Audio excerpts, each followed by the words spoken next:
Iran just told Trump to his face that they will not surrender. Trump called it proof that they did. One of them is dangerously wrong, and the world is about to find out which one. Here is what actually happened. The Trump administration launched a massive military strike on Iran. The goal was simple and brutal: kill the top leadership, break the chain of command, and watch the government collapse from the inside. Trump went on camera and told the world Iran had been decimated, that Iran had surrendered, that America had won. But here is the part that did not make the headline. Iran's president, foreign minister, and national security chief all went on camera the same day and said in plain language, "We reject even the thought of surrender. We are not done, and if you keep coming, we are ready for whatever comes next." Trump's response to that: he said, "See, they surrendered. That is not spin. That is not politics. That is not a miscommunication between translators. That is a man hearing no and telling the entire world he heard yes. And that gap between what is real and what Washington is saying is real is exactly where wars stop being conflicts and start being catastrophes. Two completely different realities are being sold to two completely different audiences right now.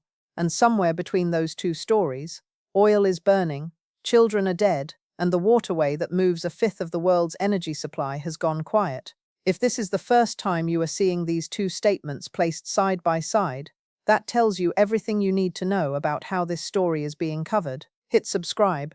This channel does not wait for permission to show you what is actually happening. Forget the press conferences. Forget the victory speeches. Here are 3 things that happened on the ground, and what each one tells you about where this crisis actually is. First, Iran went diplomatic while Washington went louder. Right after the strikes, Iran's president sent a direct message, not to the United States, but to every country sitting in the Middle East. The message was precise and calculated. Stop letting the US use your land and your air bases to hit us, and we will stop hitting you. We have no desire to turn this into a regional war. They specifically named Turkey and Azerbaijan by name. They offered something close to a formal apology for strikes that touched their territory. And then, in the same breath, they made the boundary clear. Any nation still actively hosting American operations stays in their crosshairs until that changes. Think about what that move actually is. That is Iran in the middle of a war, conducting targeted diplomacy, separating the US from its regional partners, trying to pull the ground out from under Washington's air campaign, one ally at a time. That is not what a broken country does. That is not what a leadership structure in chaos does. That is what a country that is still thinking clearly, still moving deliberately, and still building its position does. And then Washington's response made it worse. Iran's foreign minister came out and said the president's openness to pulling back was almost immediately destroyed by Trump's decision to publicly misread it as weakness. He said, and this is a direct line worth hearing, "If Mr. Trump is looking for escalation, that is precisely what our armed forces have long been prepared for." Washington was not listening, and in a crisis, that kind of silence has a cost. Second, Washington responded by bombing water, oil, and schools.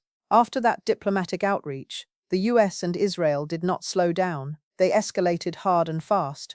Major Iranian oil refineries, the ones responsible for supplying more than half of Iran's domestic energy, were hit. Cameras captured the Shahan oil depot turning into a wall of fire that swallowed the sky. The burning oil moved through drainage lines, hit the city's sewage system, and created something that looked impossible: a river of fire running through the streets of a living city. Then a desalination plant on Keshem Island was struck. 30 villages lost access to clean water overnight. And then the one that Congress got briefed on, and the administration has not answered for. An elementary school in Mashhad was hit. Approximately 150 children were killed. Satellite imagery confirmed the location. Intelligence briefings confirmed the strike. The White House has not addressed it in any meaningful way. Iran's foreign minister called it a blatant and desperate crime, and warned that the US had just set a precedent with consequences that would not be contained. Here is the part that Washington's planners apparently did not think through. When you bomb a nation's oil supply, you cause economic damage. When you bomb a nation's water supply, you cause suffering. But when you bomb a school and kill 150 children, and then say nothing, you do not break a population's will to resist. You harden it into something that does not bend. Every image coming out of Iran right now is producing the exact opposite effect of what the operation was designed to achieve. Iranians who spent years protesting against their own government, who wanted reform, who were building something different, they are now standing behind that same government, against the country that turned their cities into fire and took their children. The strikes did not divide Iran, they fused it together. Ali Larijani, Iran's national security chief, went on camera and said it plainly. More than 1,000 civilians are dead. He said, "We will not let this go unpunished. We will retaliate in kind." That is not a press release written for foreign audiences. That is a message written for domestic ones. And domestic messages like that, in countries that have just buried 1,000 civilians, tend to become policy. Third, the Strait of Hormuz is effectively closed. 20% of the world's crude oil moves through a single narrow waterway called the Strait of Hormuz. Right now, that waterway is not functioning. Tankers are sitting still. Insurance companies have pulled coverage for any vessel attempting the passage. Kuwait has shut down production. Qatar has shut down production. The ports that feed the global energy supply are holding their breath. Iran's Air Defense Command issued a statement that deserves to be read slowly, in full, by every naval planner in the Pentagon. They said they welcome the United States trying to escort oil tankers through the strait. They said entry may be on the surface, but the end will be at the bottom of the Persian Sea. Trump's answer was to offer US warships as escorts for stranded tankers. The shipping companies looked at that offer and said no. "We are not moving," they said. "You can line up 10 warships. You can offer us full insurance coverage. We are not transiting that strait." The choke point that analysts spent decades marking on worst-case scenario maps is no longer a scenario. It is happening right now, in real time, and it is sitting inside your gas price, your grocery bill, and every supply chain that runs on fuel. This is not a foreign policy story that lives in a briefing room somewhere. It is inside your daily life right now, whether you have been following it or not. If you drive, fuel prices are already moving up, and the strait closure has not fully hit the market yet. The full impact is still incoming. Crude is surging. Analysts who track these numbers for a living are not using calm language right now. If you watch regional stability, Iraq's parliament held death to America chants on the floor this week, not outside, on the floor. Qatar's leader told Trump directly that the escalation will carry serious consequences for international security. Dubai and Doha, cities that spent years building themselves into safe places for global money and global business, are watching that reputation develop cracks as Iranian strikes land near both. And here is the structural damage that does not reverse easily. Every Gulf state that placed its security future in Washington's hands just learned what every Trump business partner eventually learns. He takes what he needs from the relationship, and he leaves you holding whatever breaks. Once those countries start building new security arrangements with new partners, and they are already starting, they do not tear those arrangements down just because the temperature drops. The trust moves to the new routes. It does not come back to the old ones. Meanwhile, Trump moved to offset rising oil prices by lifting sanctions on Russian oil and letting Moscow flood the market. Prices have not come down, but that Russian oil revenue is going somewhere, directly into the war machine being used against Ukraine, the same Ukraine that the United States is now asking to help shoot down Iranian drones and ballistic missiles flying at American assets.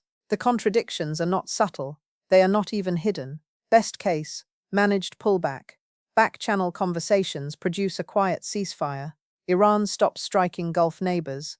The US scales back strikes on civilian infrastructure without announcing it. Qatar or Turkey brokers a framework both sides can live with publicly. The shooting slows, but even here the structural damage is already done. The strait showed its vulnerability to the entire world. Gulf states have drawn a lesson about American reliability that will not be undrawn. Supply chains are already shifting around the old routes. Middle case, the map changes. Countries across the Middle East and the broader global South begin quietly building security and economic arrangements that do not run through Washington. Iran's diplomatic outreach finds ground. American base access gets quietly restricted. A new regional structure forms, one where the US still carries weight, but no longer holds the center of gravity. That kind of shift, once it sets into place, tends to be permanent. Worst case, no one stops it. Iran makes good on Larijani's promise and retaliates directly for the killing of its supreme leader and the deaths of over 1,000 civilians. The US responds with greater force.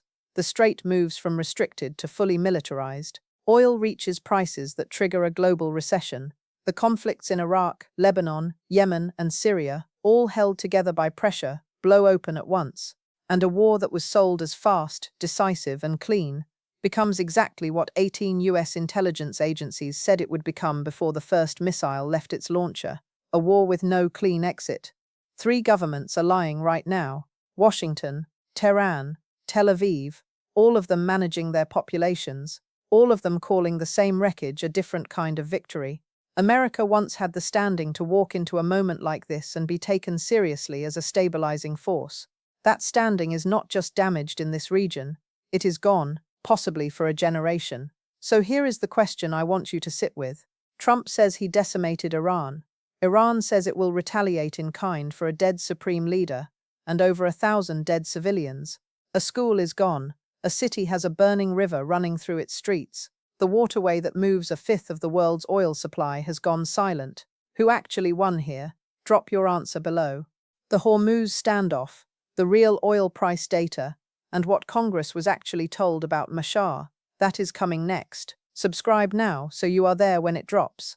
This story is not slowing down, and the next chapter is the one that changes the numbers you see at the pump. Do not look away.